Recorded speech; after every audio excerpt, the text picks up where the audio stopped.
নিজের ছেলেকে 80টা বেত মেরেছেন। কয়টা? 80টা বেত মেরেছেন। এই ব্যাপারে অনেকগুলো বর্ণনা পাওয়া যায়।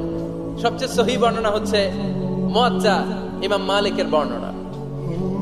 ওমর ফারুক রাদিয়াল্লাহু তাআলা আনহুর ছেলে আব্দুর রহমান মারুফুন বিআবি শাহমা ছিলেন মিশরে। ওখানে নাবিজ খেয়েছিলেন। নাবিজ হচ্ছে আরব দেশের লোকেরা দুধের মধ্যে শক্ত খুরমা রাত্রেবেলা ঢেলে দিত। ঢেলে দিলে সারা রাত ওই খুরমার রসটা দুধের সাথে মিশে দুধটা লাল হয়ে যেত। এটারে সকালবেলা খেত, খুব সুস্বাদু। এটাকে বলে নাবিজ। কিন্তু এটা রাতে ভিজাইলে সকালেই খাইতে হয়, রেখে দিলে আবার একটু সমস্যা হয়। এটা অনেকটা তারির মতো হয়ে যায়, মাতলামি চলে আসে। তো ওমরে ফারুকের ছেলে নাবিজ খেয়েছেন, মদ খাননি, নাবিজ। কিন্তু নাবিজ খাওয়াতে সাকরান চলে এসেছে। সাকরান চলে আসাতে এটা যখন প্রমাণিত হয়েছে, আমর ইবনে আস রাদিয়াল্লাহু তাআলা আনহু ওনাকে 80 বেত মেরেছেন মিশরে। কয় বেত? নিয়ম হচ্ছে সবার সামনে, কিন্তু সবার সামনে না মেরে একটু গোপনে মেরেছে। এই তথ্য যখন ওমরে ফারুকের কাছে এসেছে, উনি বললেন না, মারতে হবে সবার সামনে, আলাদা মারলা কেন? ও মদিনায় ফিরে আসলে আমি আবার 80টা মারব। মদিনায় ফিরে আসার পরে সাইয়েদনা ওমরে ফারুক ওই আগের 80টারে আর ধরেন নাই, নিজ হাতে আবার 80টা বেত মেরেছেন। এই বেত মারার 1 মাস পরে এই আবু শাহমা ইন্তেকাল করেছে। অনেক ঐতিহাসিক বলে এই বেতের আঘাতে মরেছে, কেউ কেউ বলেছে নিজের রোগের কারণে মরেছে। কিন্তু দিস ইজ দ্য ইনসাফ সিস্টেম অফ উমর। নিজের ছেলে বলে ছেড়ে দেয় নাই। এখন নিজের ছেলে হইলে 7 খুন মাফ, নেতার ছেলে হইলে 10 খুন মাফ, এলাকার মোড়লের ছেলে হইলে 10 খুন মাফ। নো পার্সিয়ালিটি ইন ইসলাম। ইসলামে পার্সিয়ালিটি নাই। আপনি নেতার ছেলে হন, আপনি বিজনেস ম্যাগনেটের ছেলে হন, আপনি যেই হন না কেন, ইসলামের দৃষ্টিতে সবাই সমান। চিল্লায় বলেন ঠিক কিনা? বনু মখজুমিয়া গোত্রের এক নারী চুরিতে ধরা পড়ল। সাহাবারা বললেন, নবী, মদিনার সবচেয়ে ভেরি প্রেস্টিজিয়াস এন্ড ডিগনিফাইড ফ্যামিলির মেয়ে, আপনি হাত কাটেন না, কারণ ইসলামের নিয়ম চুরি করলে কি কেটে দাও? বিশ্বনবী বললেন, বলো কি? হাত না কাটার জন্য তোমরা আমাকে রেকমেন্ড করছো? এটা আল্লাহর আইন। পৃথিবীর কেউ রেকমেন্ড করলো শোনার ক্ষমতা আমার নাই, কারণ আইনটা দিয়েছে কে? লাউ কানাত ফাতিমাতু বিনতি মুহাম্মাদিন সারাকাত লাকাতা মুহাম্মাদুন ইয়াদাহা। আরে বনু মাখজুমিয়া মেয়ে তো দূরের কথা, আমার কলিজার টুকরা ফাতেমাও যদি আজ চুরিতে ধরা পড়তো, তার হাত কেটে দিতে আমি 1 মিনিটও দেরি করতাম না। দিস ইজ ইসলাম। এই হচ্ছে ওমরে ফারুকের মানাকিব। এরকম ওমরে ফারুক কয়টা লাগবে? আওয়াজ করে বলতে হবে, কয়টা লাগবে? একটা লাগবে। এই সাইয়েদনা ওমরে ফারুক মদিনার প্রথম চিফ জাস্টিস ছিলেন। সর্বপ্রথম উনার পরামর্শে সাইয়েদনা আবু বকর রাদিয়াল্লাহু তাআলা আনহু কোরআনকে সংকলন করেছেন। আমরা এই যে কোরআন পড়ি 30 পারা, এমদাদিয়া লাইব্রেরির 114টা সূরা, কত সুন্দর সন্নিবেশ করা হয়েছে, এখানে সাজানো হয়েছে। আল্লাহর হাবিব সাল্লাল্লাহু আলাইহি ওয়াসাল্লামের সময় কি এরকম কোরআন ছিল নাকি? ছিল না। খেজুর পাতার মধ্যে, গাছের বাকলের মধ্যে, ওটের বড় হাড্ডির মধ্যে আর পাথরের মধ্যে খোদাই করা কোরআন ছিল। সাইয়েদনা আবু বকরের সময় রাদিয়াল্লাহু তাআলা আনহুর সময় যুদ্ধ হলো। 70 জন হাফেজ সাহাবী ইন্তেকাল করলেন। সাইয়েদনা আবু বকর রাদিয়াল্লাহু তাআলা আনহুকে ডেকে ওমরে ফারুক বললেন, ও আবু বকর, এইভাবে হাফেজে কোরআন সাহাবীরা যদি দুনিয়া থেকে বিদায় হয়ে যায়, আল্লাহর কোরআনও তো বিদায় হয়ে যাবে। আমার পরামর্শ হলো আপনি সব বয়োজ্যেষ্ঠ সাহাবীদেরকে একসাথে করে কোরআনের সব কাগজগুলোকে একসাথে করে একটা নির্ধারিত কপির মধ্যে কোরআনকে সংকলন করে ফেলেন। সাইয়েদনা আবু বকর বললেন, যেটা আমার নবী করেন এটা আমি কেমনে করি? কিন্তু ওমরে ফারুক নাচরবান্দা বলে না, এটা করলে কোনো খারাপ হবে না, ভালোই হবে। মুসলিম উম্মার জন্য এক জায়গায় কোরআন সন্নিবেশিত থাকবে, আপনি করেন। সাইয়েদনা আবু বকর রাজি হয় না, ওমরে ফারুকও ছাড়ে না। ওমরে ফারুক বলতে বলতে বলতে বলতে এমন ভাবে সাইয়েদনা আবু বকর রাদিয়াল্লাহু তাআলা আনহুকে ধরলেন, সব শেষে সাইয়েদনা আবু বকর ওমরে ফারুকের কথায় কোরআন সংকলনে রাজি হয়ে গেলেন। পড়েন সুবহানাল্লাহ। উনি বললেন, ওমর যখন আমাকে বারবার বুঝাতে লাগলো, আল্লাহ তাআলা আমার হৃদয়টা ওমরের কথা শোনার জন্য খুলে দিলেন। আল্লাহ তাআলা কেমন যেন আমাকে ইলহাম করলেন, আবু বকর করো, এই কাজের মধ্য দিয়ে আমি আমার কোরআনকে গোটা বিশ্বে জীবিত রেখে দেব। This is Umar. এই যে আমরা হিজরি সনের যে আমরা গণনা করি, এই হিজরি সনের প্রবর্তক হচ্ছে সাইয়েদনা ওমরে ফারুক। সুবহানাল্লাহ নাই? আপনাদের মনোযোগ আছে না গেছে? কই ঘুমায় গেলেন মনে হয়? তাকবীর দেন তো একজন আওয়াজ করে।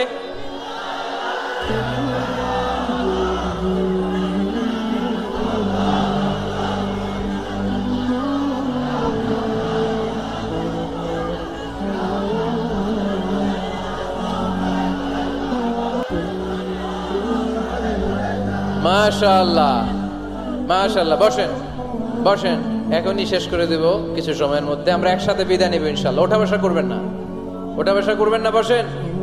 সাইয়েদনা ওমর ফারুক এই হিজরি সনের গণনা শুরু করেছে। সাহাবারা বলল, আমিরুল মুমিনিন, খ্রিস্টানদের ঈসাই সন আছে, আমাদের মুসলমানদের কোনো সন নাই। আমাদের একটা সন থাকলে আমাদের জিজিয়া নিতে, আমাদের যাকাতের টাকা উত্তোলন করতে অনেক সুবিধা হবে। ওমর ফারুক বললেন, তাহলে কোন সালকে হিজরি, কোন সালকে মুসলিম সাল হিসেবে আমরা ঘোষণা দিতে পারি? একজন বলল, আমার নবী যেই সালে জন্মগ্রহণ করেছেন ওই সালে। ওমর ফারুক বললেন, না, আমার নবীর জন্ম আমাদের জন্য খুশির দিন, কিন্তু এটা আমাদের জন্য প্রেরণা নয়। প্রেরণা নবীর কাজে, ঠিক কিনা? আরো কিছু সাহাবারা বলল, তাহলে যেই সালে আমার নবী ইন্তেকাল করেছে ওইটারে প্রথম সাল ধরেন। ওমর ফারুক বললেন, না, যেদিন তিনি ইন্তেকাল করেছেন এটা আমাদের দুঃখের দিন, এটা আমাদের প্রেরণা নয়। আমাদের প্রেরণা হচ্ছে বিশ্বনবীর ত্যাগ, তিতিক্ষা আর কাজের মধ্য দিয়ে। জোরে কোন ঠিক কিনা?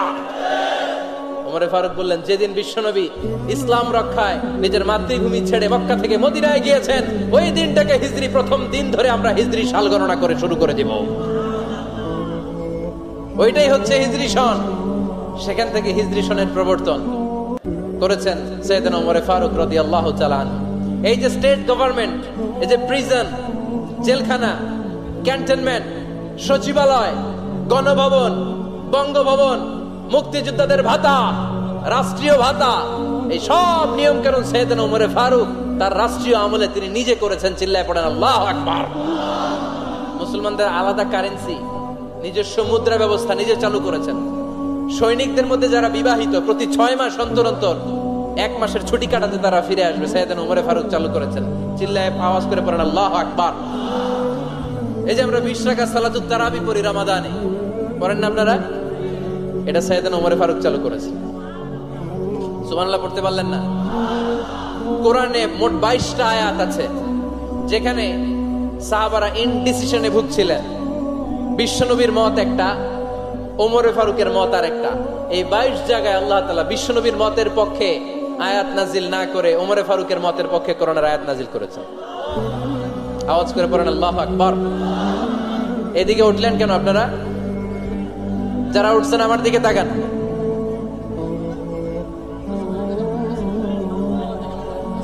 কিছু ভিতরে ঢুকতেছে, কিছু বাইরেতেছে না?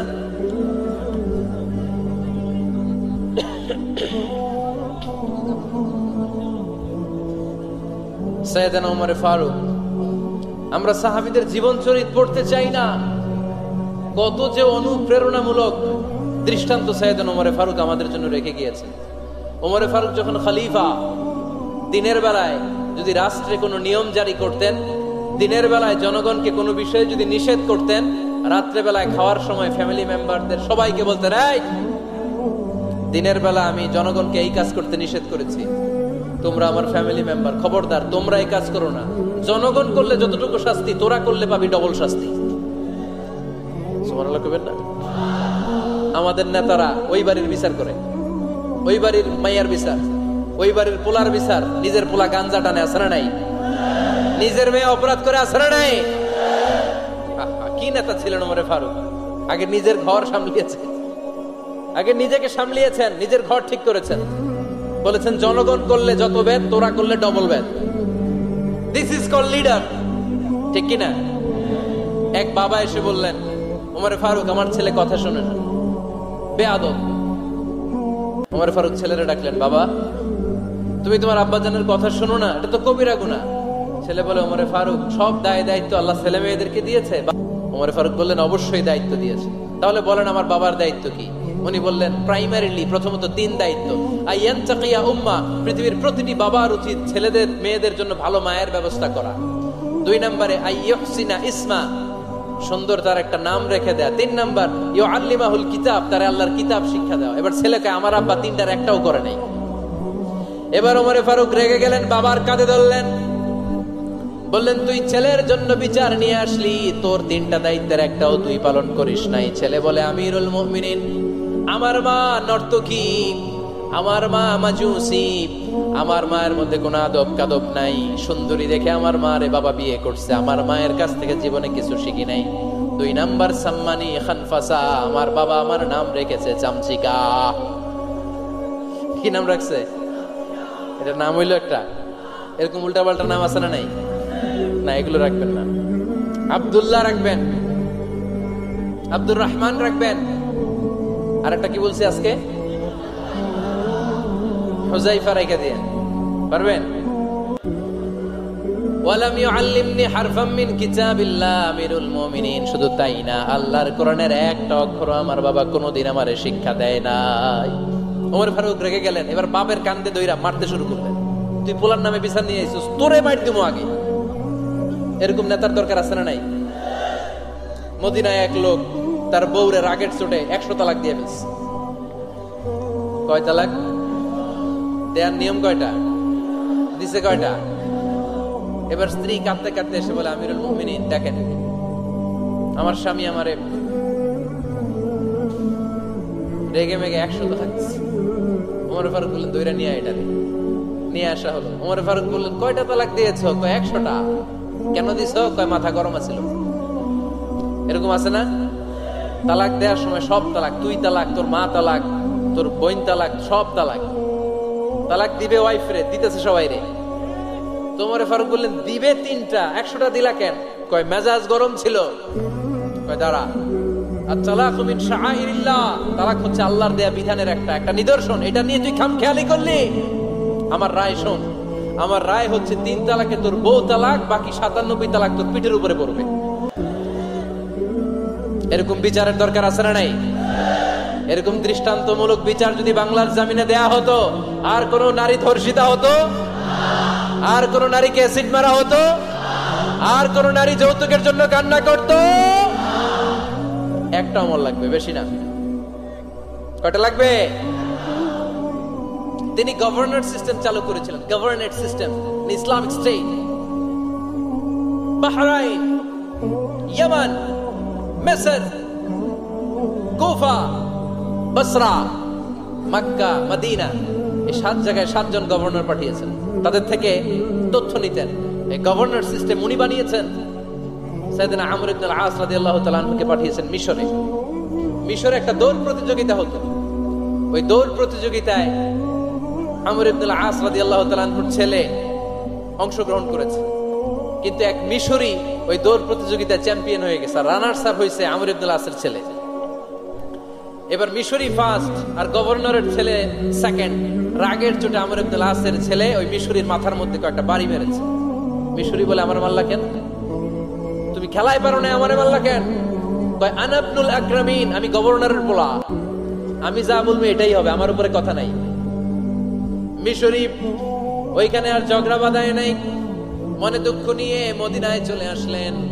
এসে বললেন, আমিরুল মুমিনিন, আপনি আমর ইবনে আল-আস রাদিয়াল্লাহু তাআলা আনহুকে মিশরের গভর্নর বানিয়ে পাঠিয়েছেন। একটা প্রতিযোগিতায় আমি চ্যাম্পিয়ন হয়েছি, ওনার ছেলে হয়েছে রানার আপ। কেন সে চ্যাম্পিয়ন হতে পারে নাই? এই কারণে আমার মাথায় লাঠি দিয়ে 3টা বাড়ি মেরেছে। বিচারটা দিছে কার দরবারে? কথা বুঝেন নাই বোধহয়? ওমর ফারুকের দরবার। ওমর ফারুক বললেন, তাই আগামী বছরের অমুক তারিখ আমি সব গভর্নরদেরকে ডেকে হিসাব নিতে, ওই দিন তুই থাকবি, পারবি না?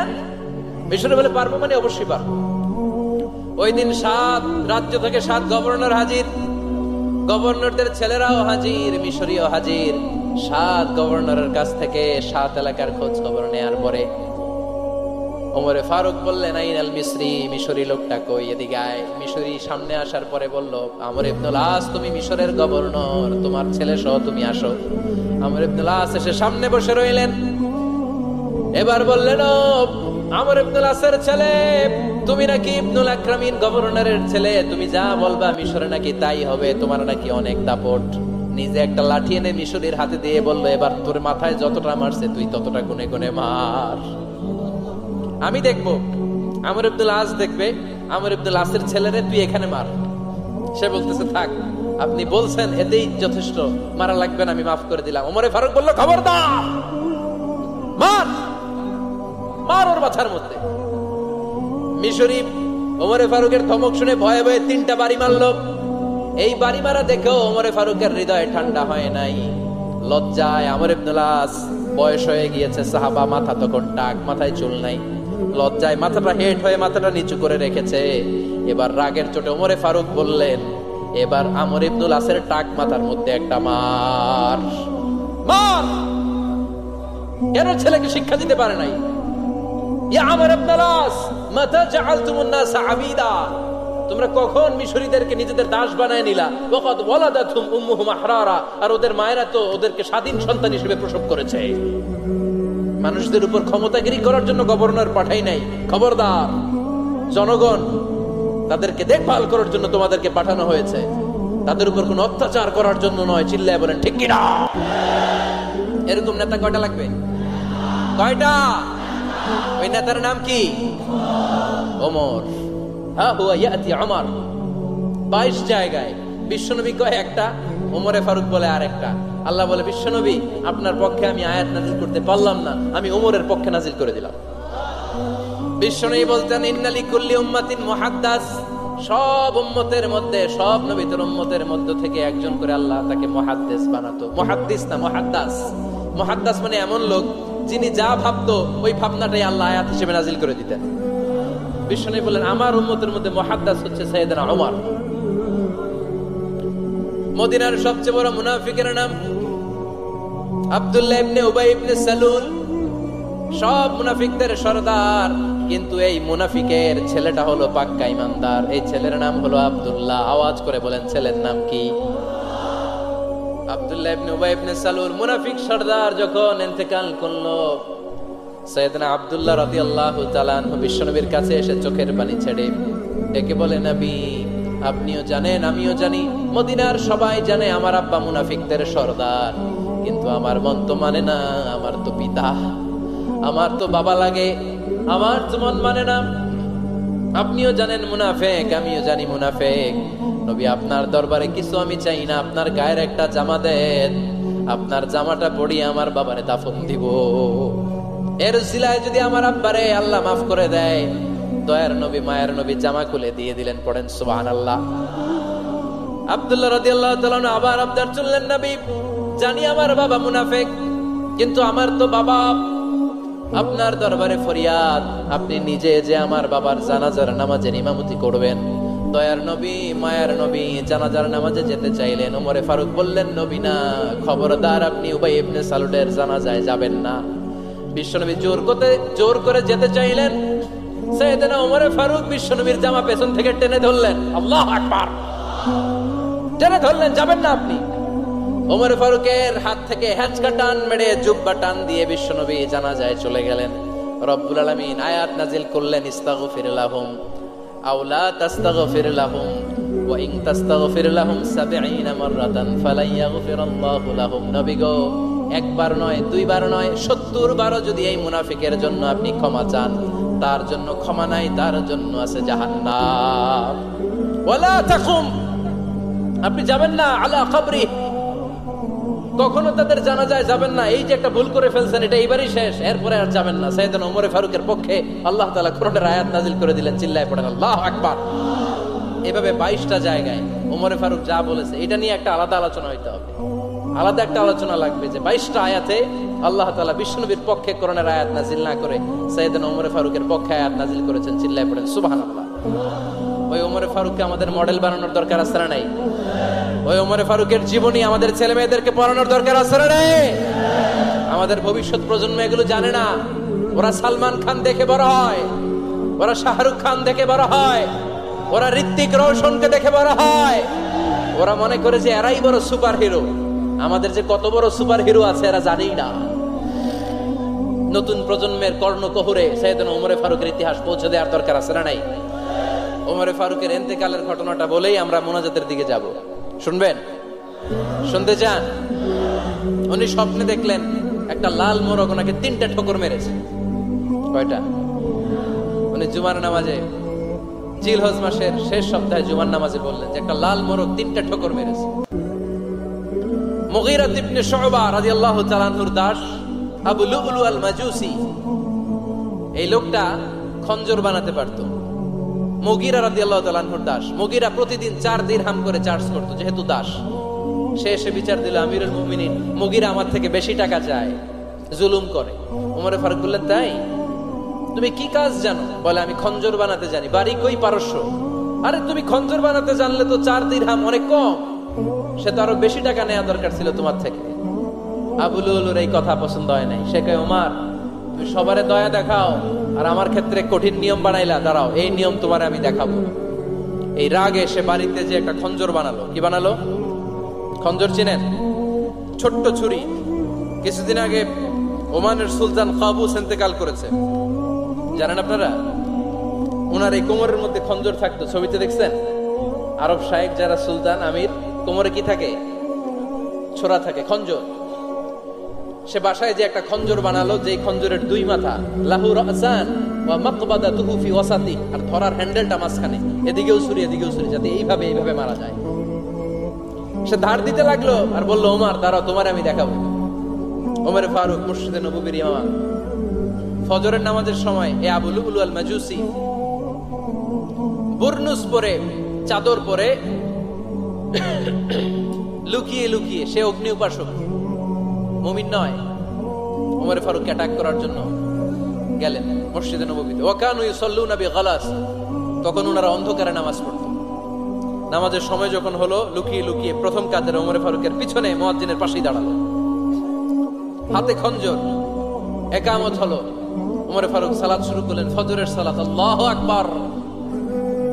নামাজ শুরু করলেন, সূরা ফাতিহা বললেন। আরেকটা সূরা যখন পড়তে যাবেন, in the meantime Abu Lulu এই খঞ্জর নিয়ে ওমরে ফারুকের বুকের মধ্যে 3টা স্টেবিং করলেন। একটা মারলেন নাভির নিচে, মারার সাথে সাথে পাকস্থলী কেটে গেল। আরেকটা মারলেন পাজরে, পাজর ছিঁড়ে গেল। 3টা মারার পরে ওমরে ফারুক বললেন, কাতালানি আল কাল, এক কুকুর আমাকে মেরে ফেলেছে। পেছন থেকে এক সাহাবীকে টান মেরে সামনের দিকে নিয়ে গেলেন, তুমি নামাজের ইমামতি করো। আর ওমরে ফারুককে বাকিরা ধরাধরি করে পেছনে নিতে আরম্ভ করলেন। আর এই আত্মাই আক্রমণ যে করেছে, সে কাতারের মাঝখান দিয়ে যেতে আরম্ভ করলো, আর 2 দিকে ছুরি মারতে আরম্ভ করলো। 13 জন সাহাবীর গায়ে ছুরি মেরেছে, 7 জন সাহাবা স্পট ডেথ, জায়গায় মৃত্যু।